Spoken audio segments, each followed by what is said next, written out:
Welcome home to USA Global TV and Radio, a place where dreams take flight, with authentic storytelling, diverse perspectives and meaningful conversations, where global stories unite and bridges are built beyond all borders. Discover world-class education, entertainment, hope and inspiration. Together, we're building bridges worldwide. Subscribe to our channel, USA Global TV. Download our app, USA Global TV. Be our guest or join our team. Visit usaglobaltv.com. Thanks to our founder and executive producer, Dr. Jacqueline Kerbeck. Music score by Yeffy Tang from Cloud Road Music. Voiceover artist Mike Porter. Creative direction by Paul Garcia. USA Global TV and Radio, your home for global connection. All rights reserved. This video and its contents are the exclusive property of USA Global TV and Radio. Unauthorized use, duplication or redistribution in any form is strictly prohibited.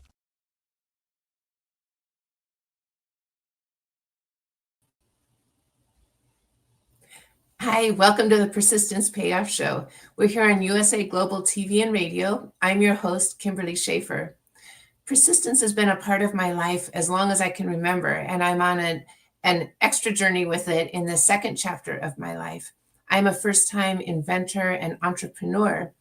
I'm the inventor of the ring thing, which is a patented waterproof ring holder. And the journey to developing it, bringing it to market, and growing it has required a new form of persistence for me. One of the things that I've really appreciated during this show and in the people that I've gotten to speak with is learning about persistence and also how that changes over time. I think that the content of what is persistence is the same, but as we go through our lives, that changes. And when we're young, sometimes it's a bulldog, I'm going to get this done, laser focus. And then I'm finding as we get older that that quality is still there, but it's also overlaid with some wisdom and maybe a picture of how our project or the target of our persistence fits into our life and our family and our community. So it gets a little bit richer is one of the things that I've been finding. So that's been a transformative process for me to learn about. Someone who works with transformation a lot is our guest today, Pat BLACK-GOULD, who I'm extremely excited to talk with. She is an award-winning author, speaker, and a clinical psychologist. Her work focuses on resilience, inclusion, and the stories that history almost forgets. She has an acclaimed historical fiction titled All the Broken Angels. It's set in the United States during the Vietnam era, and it includes capturing the awakening of women's voices and the courage that it takes to speak out during times of community and cultural chaos. So she also has a children's novel titled The Crystal Beads, which tells the story of a child who was hidden during the Holocaust. Both of these books have been acclaimed and recognized nationally for their educational impact and their emotional depth.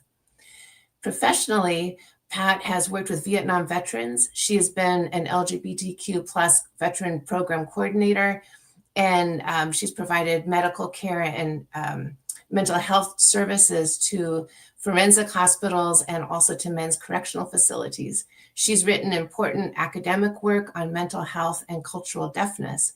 Her work focuses on inclusion, intergenerational strength, and the transformative power of our voices. So I'm really looking forward to talking to her today and learning. So please welcome Pat BLACK-GOULD. Hello, Kim, and thank you so much for having me here. I'm happy to be here today. Oh, thank you. I'm delighted to have you here. And I feel like I have so many questions that we might need 2 or 3 episodes to cover them all. So, I would love to start just with your own journey and what led you initially into clinical psychology. What sparked that interest for you? Yeah, my background, my original background is in the theater world. And I really enjoy that. I did everything from just sort of regional theater. I ran a summer stock theater company and a murder mystery dinner theater company.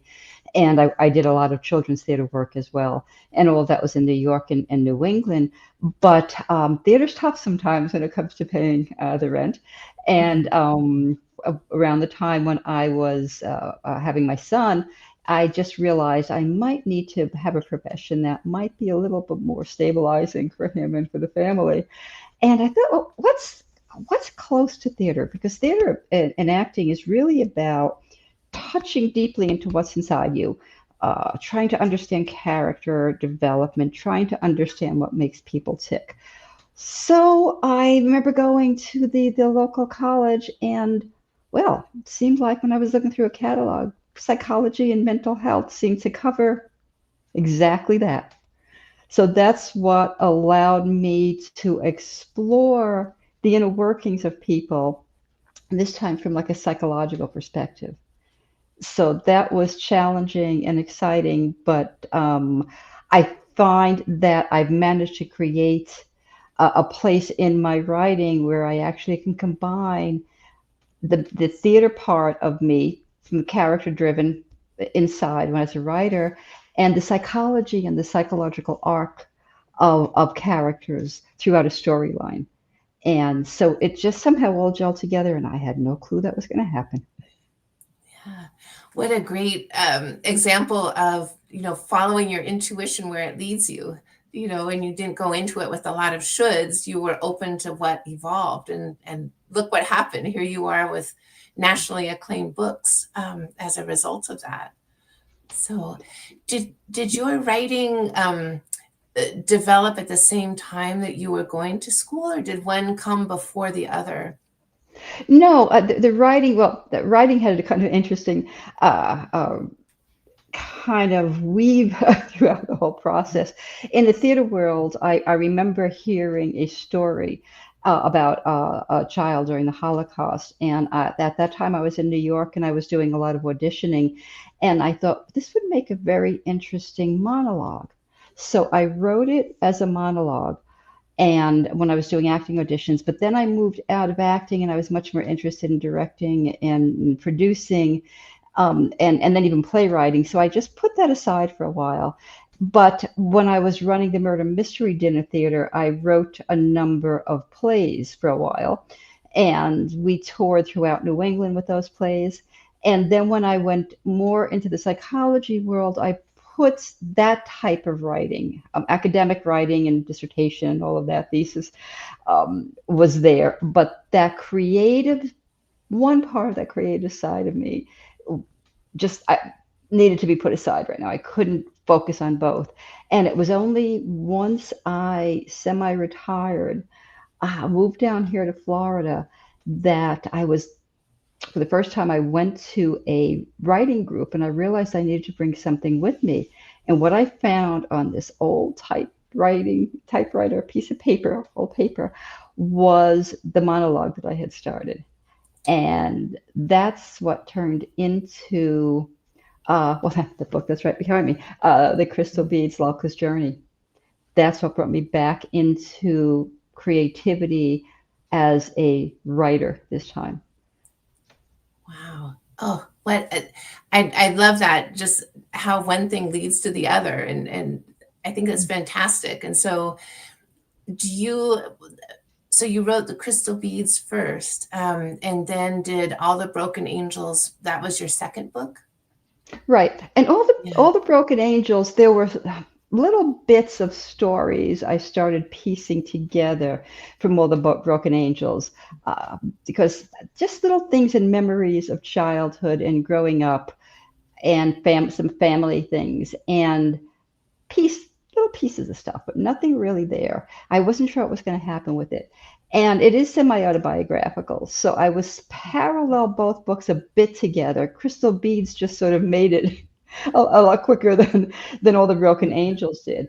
But I wanted to tell a story that touched my heart and touched my family as well. And as a psychologist working with Vietnam vets, their stories were incredible. And I wanted to tell their stories too. And I had a cousin in Vietnam. So I found a way of tying in my childhood background, my family, and Vietnam vets all together. So that just Took a long while, but it fell into place. And I did have a co-author who came in and joined me. And together we just sort of combined forces and just said, okay, let's just see what happens. Yes. Oh my gosh. And I'm so grateful that you did that, because I agree with you. My limited knowledge about Vietnam veterans is that they're really powerful stories. And history has a way of forgetting things. We just sort of look back at what happened in the last 10 years, and Vietnam wasn't that long ago. And so really to focus back on some of those stories, I think is very powerful. And I'm really grateful that you're doing that. Thank you. Yeah, it was. I grew up during that era.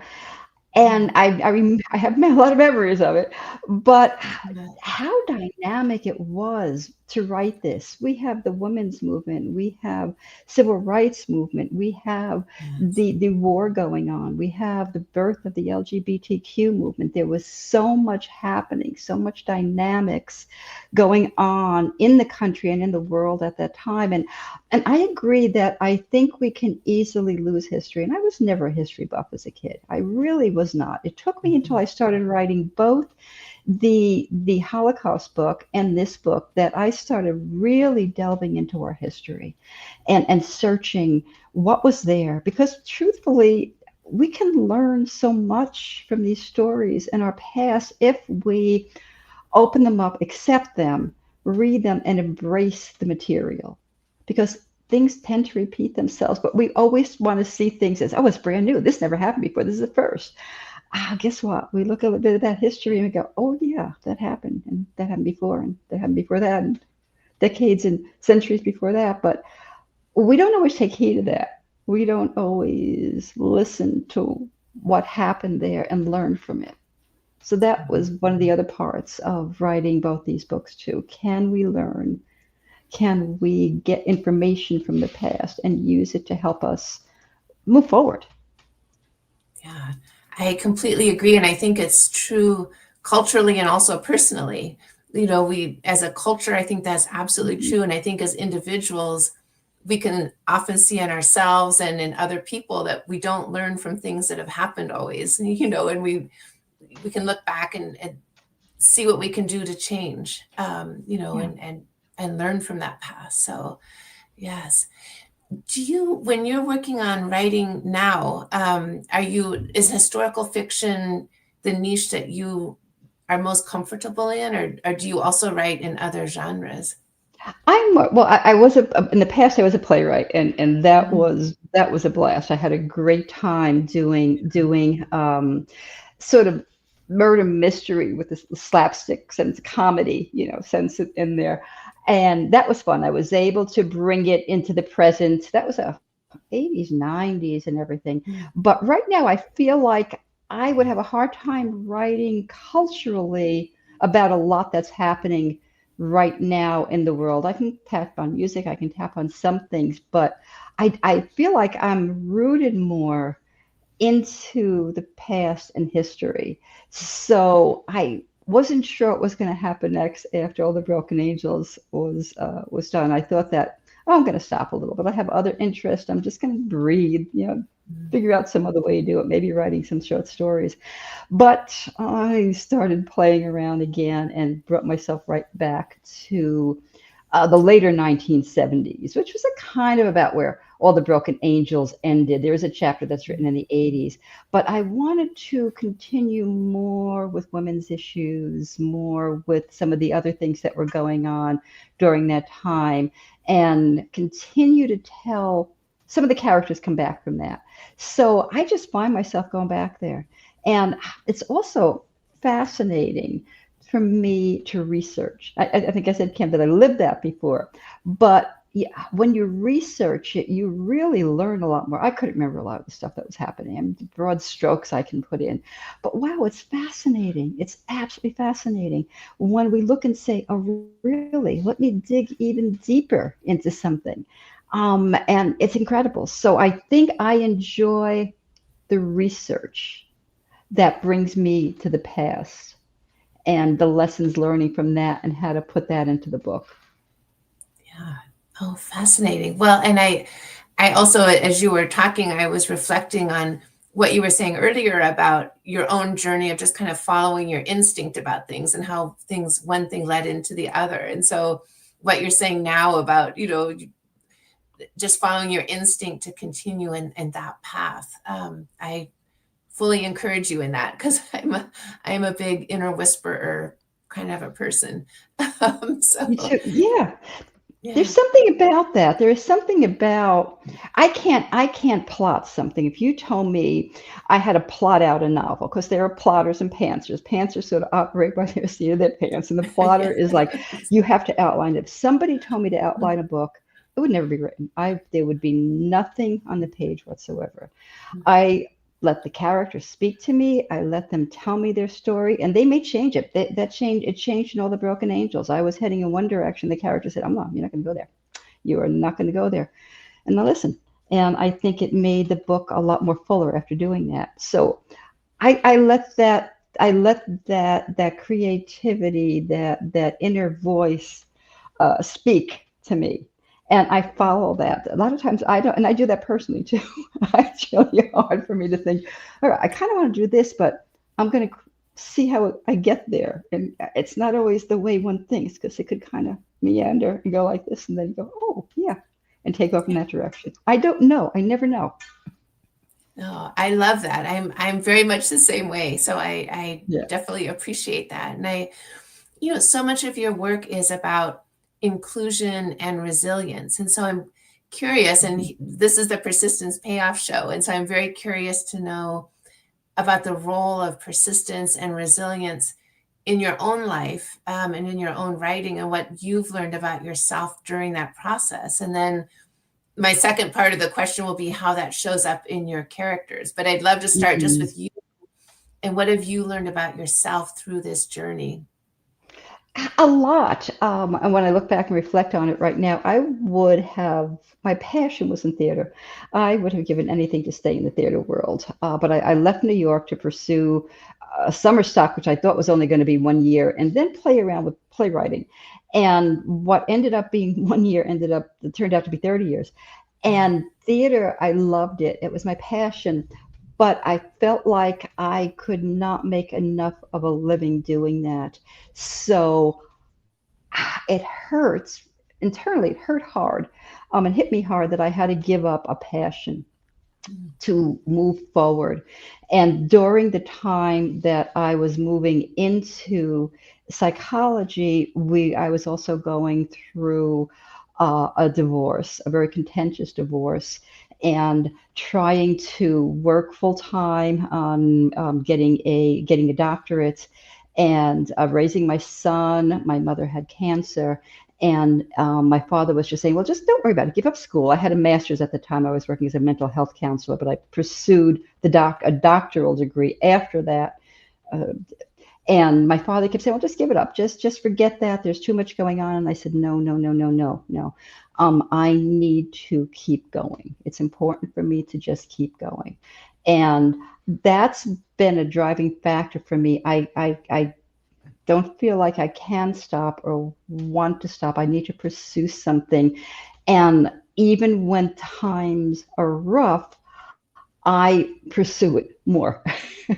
So I pushed myself through the degree, had an incredible time working with the veterans and other populations as well, the LGBTQ population, relationship work, anxiety, transformation, people going through struggles in their life. Is always a big theme for me. How do you get through and learn from those struggles and move yourself ahead? Because I was going through them as I was working with my clients. And the same thing happened when I chose to move into the writing. I had periods right through the beginning of both books. I got very ill before Crystal Beads. And I even took my notes for the book and my contact sheets of all names with me to the emergency room, just in case I was going to be hung up or had to be hospitalized. I had my materials with me, and my husband probably thought I was absolutely nuts, but I did that. And then I had another bout of an illness when I was going through all the Broken Angels, and I was in bed with the typewriter on a little stand in front of me, working, talking to my co-author. So I feel like it's, I don't want to say it's easy to give up. And everyone could just stop and say, I'm making a different choice. That's a choice. But for me, it's more beneficial if I keep going and see where that brings me. And what that brought me to are two novels, or two books that I'm very proud of, and work as a psychologist with people that I'm very, very proud of doing. Yeah. Wow. You're giving me goosebumps right now listening to that story and just what you went through and your determination. I mean, that's resilience in action. You know, that's amazing. Mm-hmm. And I'm curious, do you see that quality and what you learned from that showing up in your characters in the books? Yes, every one of them, even in the kids' book, have what I call a psychological arc. Okay.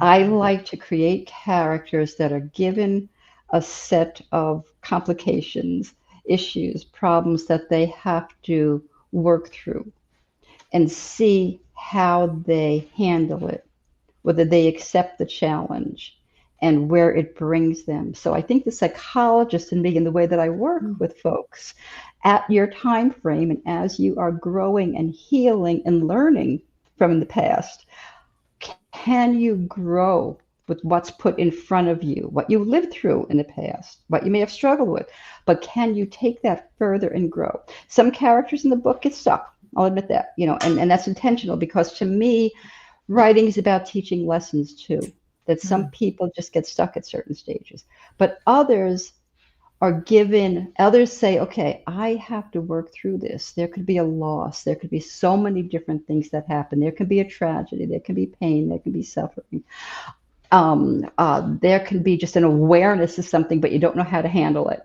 So I take all of them on that journey. I give them the challenge and I see how each one of them handles it. I have a little girl in the book, Ruthie, and she's not the lead character. The lead character's name is Kate.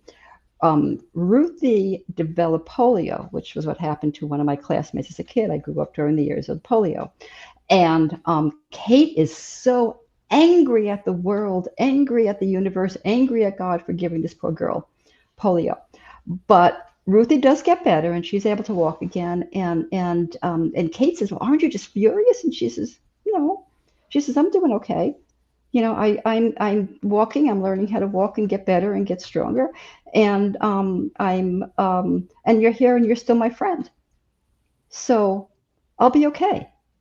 Now, of course, there's a journey for that. And this is a little kid talking, and that that's very hard and very difficult. But throughout her life, Kate keeps crossing and meeting people that put barriers there. And she becomes really hardcore at times and fights against it and has a hard time learning, but I put the people in her life that lead her and allow her to make healthier choices. Not easy sometimes. No, I can say that from my own experience also. Right. It's sometimes not as complicated as we make it, but it's not easy. It's not easy. It's not easy. No, that's right.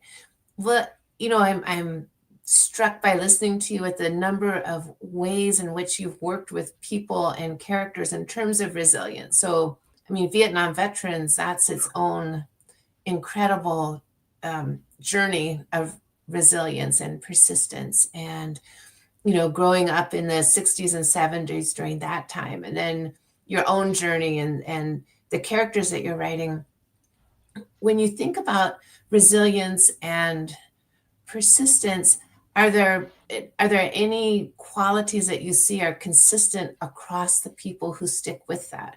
Is it really an individual thing, or are there certain kind of key elements that are, whether we recognize it or not, that are really consistent across people and situations? You know what I think, Kim? I think both personally and professionally, as a psychologist, there's got to be a willingness to open up, be vulnerable, and listen to others, because people will get stuck many times blaming and they can't get out of the blame game. Well, that happened because you made me do this. You did this. If it wasn't for you, it would be like that. Or if it wasn't for the universe, if it wasn't for the weather, if it wasn't for whatever, if it wasn't my boss yelling at me, I would be able to. And they get stuck in that sort of blame game of everybody else. They kind of fall into a victim role. So when you're in a victim role, you create a powerlessness and an inability to move forward because you can't see. You really cannot see what's in front of you. You have to have that ability to be vulnerable and say, well, maybe some of this is my doing too.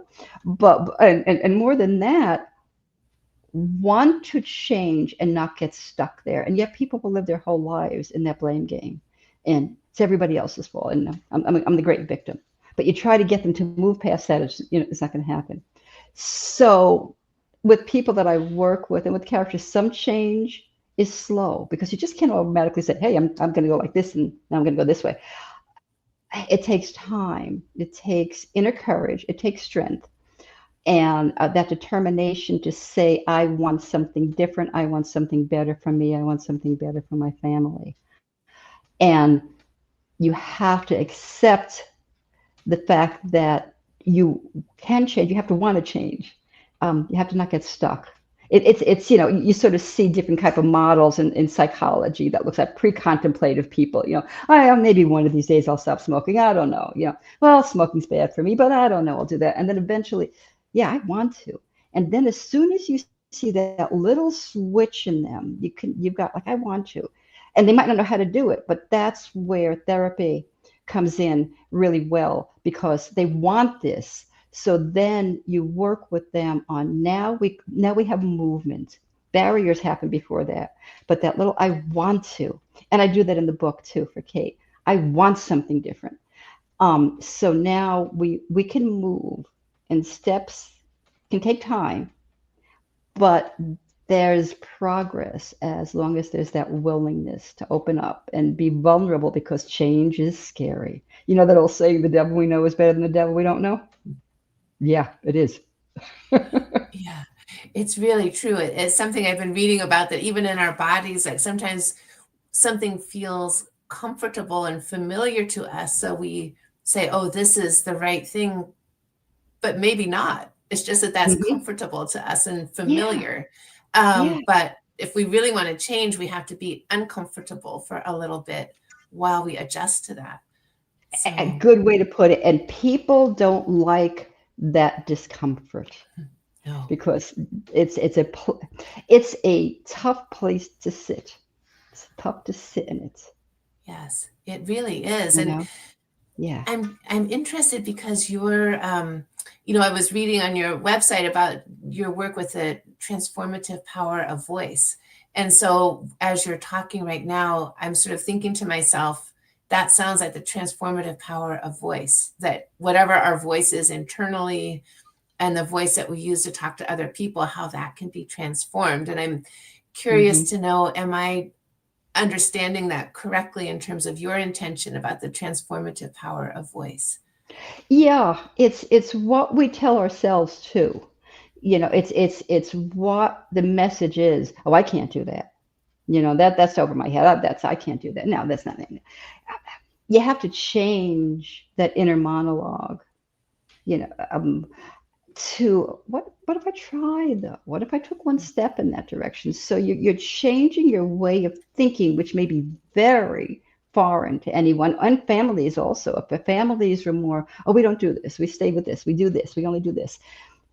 You have to have that ability to, I always say, what if? With me, it's always what if? What if I try? What if I didn't? How about if I explore? So you have to have that. It's like, that little kid that's like holding on to mom's, shirt or dress or whatever, and hasn't yet had that ability to let go and step out and meet the friends over there on the playground. You have to let go of mom to take that step, right? You got to let go and walk a little bit, and you can turn back and look at mom, but you got to say, I want to see that. They're playing, I can hold on, Mom, but I want to go that. And they might come back again and grab Mom, but they might go back out and play again. So that's the physicality of of that voice too. I love that example. I think that's really a perfect visual, and something that almost all of us have done, that like, I've got to let go of Mom, and take that step. And it is, as you were saying earlier, like sometimes these things aren't complicated, but it's not easy to do it. But we have to, that's where our inner strength and resilience comes in, and the courage to do that. Yeah. Yeah. Courage is tough too. It's tough. Yes. And when you are out talking with readers of your books, do they, when you hear their questions and talk with them about the book, about both of the books, do they pick up on those qualities? Or I guess what I'm also trying to ask is, what are the things that people pick out the most about both of your books? I think they do, because there are very, very tough choices being made in the books. In the Crystal Beads, a mother has got to make a decision to give up her child to keep her safe. She had no other choice. She turns her into, a Jewish mother during the Holocaust brings the child to a convent school to have the nuns take care of her, just to keep her alive and to keep her safe.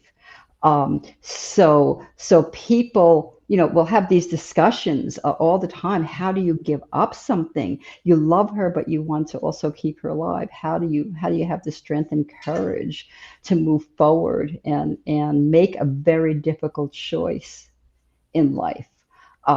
So I'll also get questions about that, and I'll get questions about,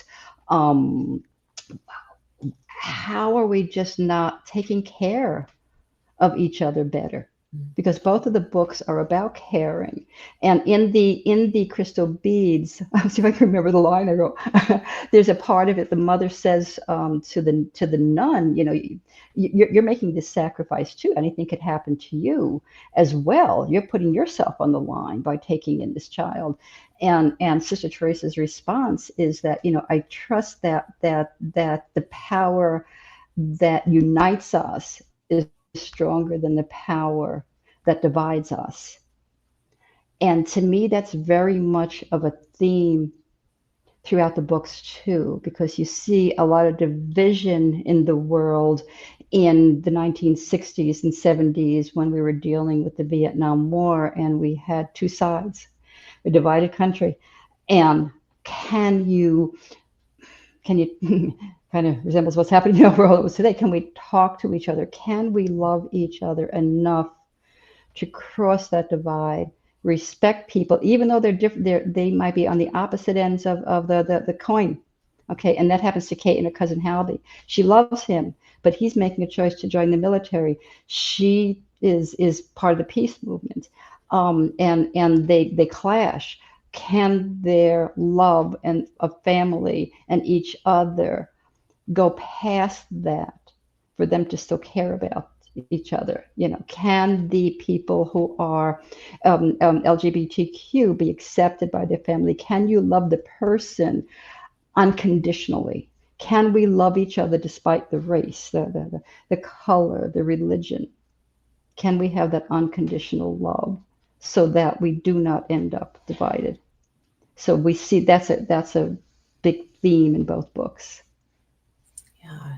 Well, it's really powerful. And as you say, we are in quite a divided country right now. So if people are able to learn from that or reflect on it, that can only help us, I think. And I saw that you're doing a lot of work with book clubs right now. And is that, what is that process like for you to be a part of a book club and have them be reading your book and giving feedback on that?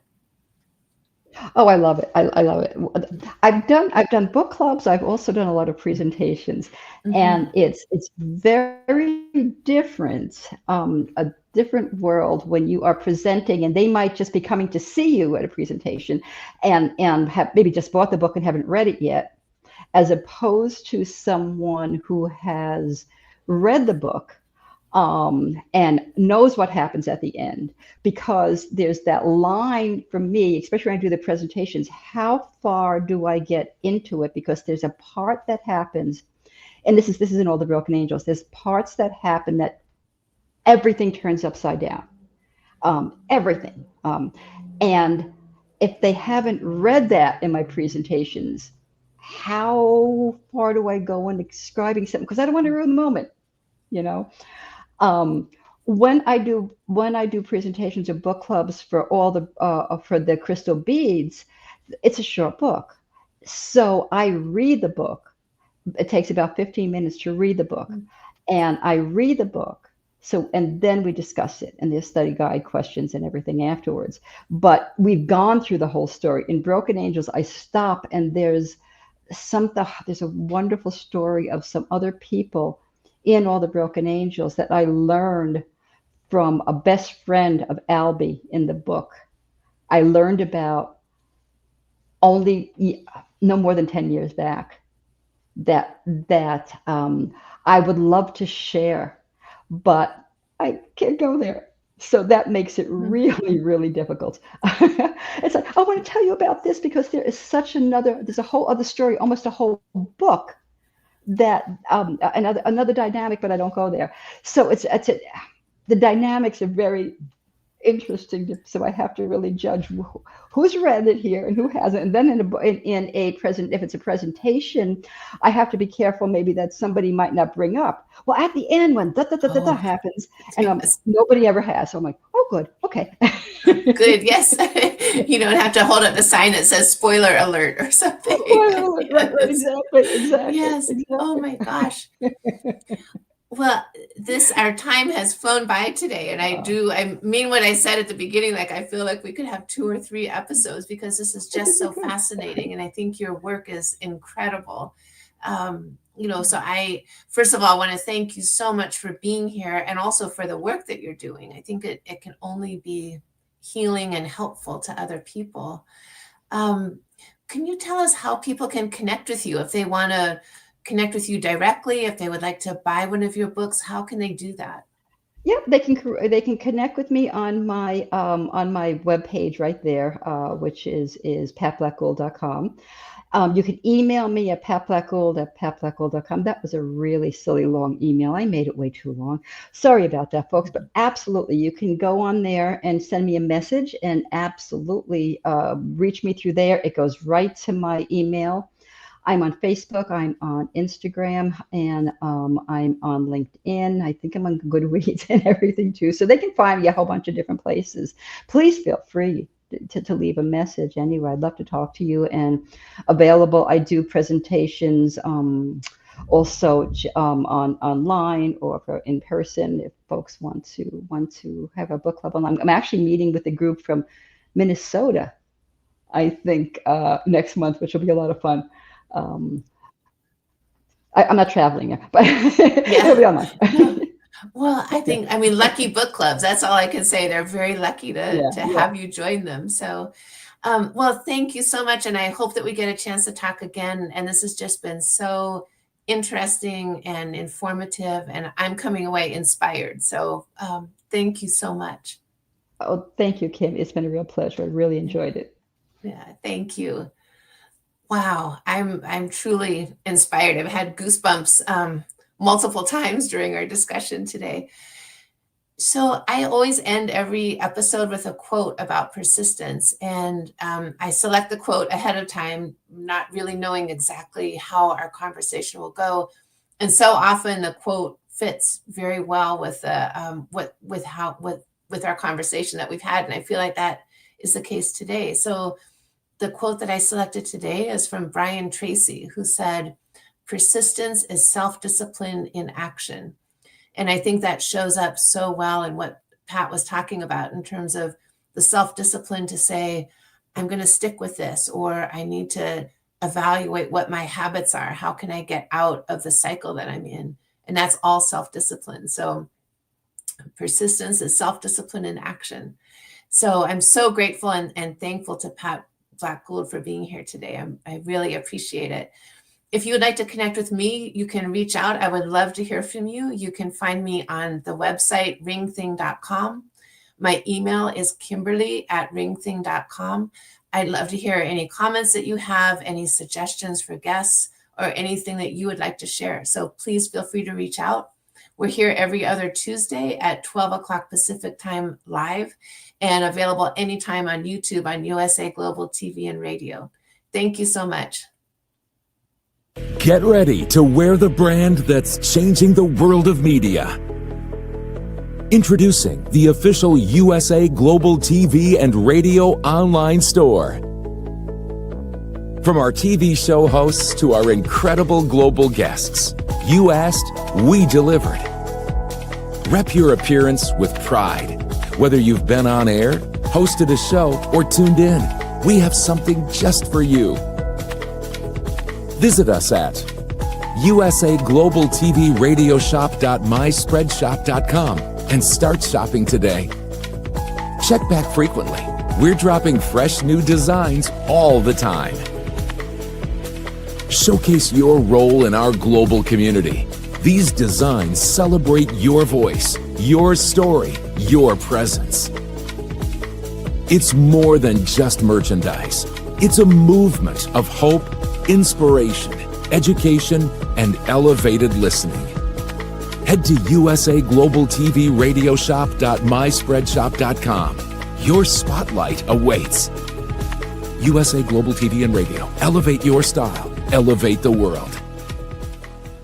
From the magical world of the amazing adventures of Lady Ella comes a heartwarming new journey filled with kindness, courage, and compassion. Lady Ella, the beloved ladybug and listening mentor, is back, and this time she is not alone. Meet her brave and thoughtful brother, Lord Jack. Together, they take flight on their very first kindness adventure. Along the way, they meet 3 new friends in need: a duck feeling discouraged, a mouse struggling to be understood, and a busy little bee who's completely lost. But with the power of elevated listening and simple acts of kindness, Lady Ella and Lord Jack show us how understanding and empathy can make the biggest difference in someone's day. Written by Dr. Jacqueline Kerbeck, the listening mentor, this 9th book in the best-selling Lady Ella series teaches children ages 5 to 10 the essential skills of listening, kindness, and etiquette. Now available for pre-order on Amazon. Scan the QR code and order your copy today.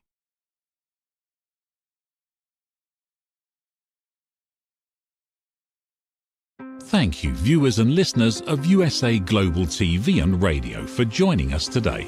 We're honoured to have your time and attention as part of our global community. At USA Global TV and Radio, we believe in the power of authentic conversations, meaningful connections, and creating a world of possibilities together. Want to be part of something bigger? Join our team of elevated listeners at usaglobaltv.com, a space where your voice matters and your ability to listen transforms relationships. Stay connected with us across all our platforms for thought-provoking discussions, expert insights, and empowering stories. Subscribe to our channels at youtube.com/c/USA Global TV. Follow us on social media and explore the endless opportunities we're creating for growth, learning, and inspiration.